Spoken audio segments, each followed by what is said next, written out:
कि जननी ने किए हैं जघन्य से जघन्य पाप, भक्ति भाव से भरे भरत को ये भान है। जननी ने किए हैं जघन्य से जघन्य पाप, भक्ति भाव से भरे भरत को ये भान है।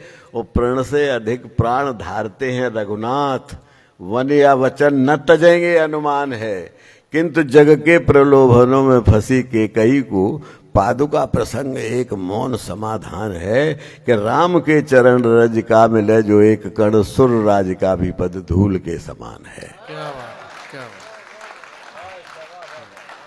एक बात मेरी माँ ने मुझे एक प्रसंग सुनाया था, और वो प्रसंग ये था कि नल और नील पुल बना रहे हैं, सेतुबंध रामेश्वरम का जो पुल बनाया, और उस पर उस पुल पे वो राम का नाम लिखते हैं और पत्थर तैरने लगते हैं। भगवान राम ने भी एक कंकड़ी उठा के फेंकी, वो डूब गई। तो बड़े संकट में पड़ गए कि ये क्या हुआ कि मेरे नाम का लिखा हुआ पत्थर तैर रहा, मैं कंकड़ी फेंकता हूँ डूब जाता हूँ, डूब जाती है। तो हनुमान जी ने क्या कहा, और बस में एक मेरा छंद सुन ली। ये मेरा इसमें कुछ नहीं है, मुझे सुनाया गया, मुझे संस्कार में मिला, मैंने उसे कविता में बांध दिया। कविता सुनिएगा। नल नील पाहनों पर राम नाम लिख लिख सेतु बांधते हैं और फूले न समाते हैं। नल नील पाहनों पर राम नाम लिख लिख सेतु बांधते हैं और फूले न समाते हैं। भारी भारी शिलाखंड डूबना तो दूर रहा, भारहीन काठ जैसी नौका उतराते हैं। देखा देखी राम ने भी कंकड़ी उठाई एक, फेंकी वहीं डूब गई, बड़े सकुचाते हैं। तभी राम भक्त हनुमान ने कहा कि नाथ आपके करों से छूट सभी डूब जाते हैं। क्या बात है।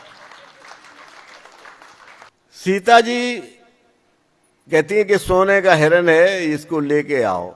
राम समझाते हैं कि सोने के हिरन नहीं होते, ये कोई माया वाया है, लेकिन नहीं मानती हैं। और सीता जी के कहने से राम चले जाते हैं सोने के हिरन के पीछे, और सीता जी पहुंच जाती हैं सोने की लंका में। और जब वहां सोना ही सोना है, वहां उन्हें राम याद आते हैं। क्या विडंबना है कि जब उनके साथ राम थे तब उन्हें सोना चाहिए था, और जब सोना ही सोना था तब उन्हें राम चाहिए। अब ये गलती हम सब करते हैं। तो सीता कोई साधारण स्त्री थोड़ी थी, जनक की पुत्री, वैदेही वैद विदेह की पुत्री, मर्यादा पुरुषोत्तम की पत्नी, विश्व मोहिनी स्वरूपा जननी। ये छंद सुन लीजिए। विश्व मोहिनी स्वरूपा जननी को मोह लिया, जाने कौन मोहिनी थी सोने के हिरन में। वे ही शोक मग्न है अशोक वाटिका में, और कुबेर बंद रावण के कंचन सदन में।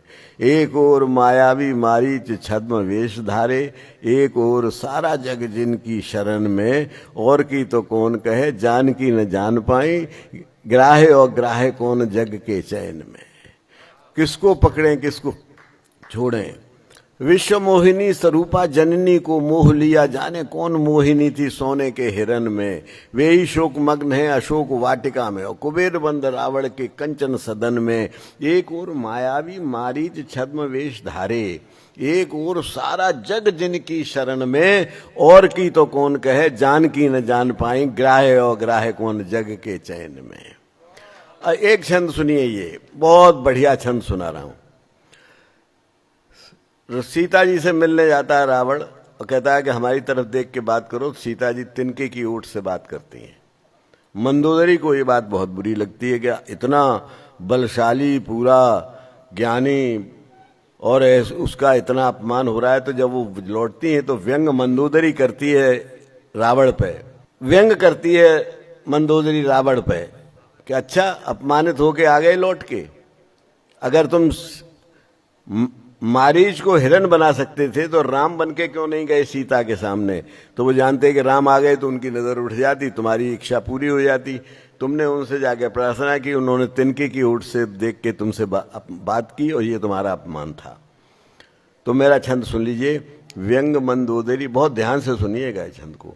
व्यंग मंदोदरी ने किया एक रावण पे, आप जैसी जो मैं प्रेम अग्नि में सुलगती। मायावी स्वरूप ठीक राम जैसा धार लेती, देखे कैसे जानकी की प्रीत न उमगती। बोला दशीष ये भी चाल चल देख चुका, ठगनी कुचाल मेरी मुझको ही ठगती, और जब जब राम का स्वरूप धारता हूं तो पराई हर नार मुझे जननी सी लगती है।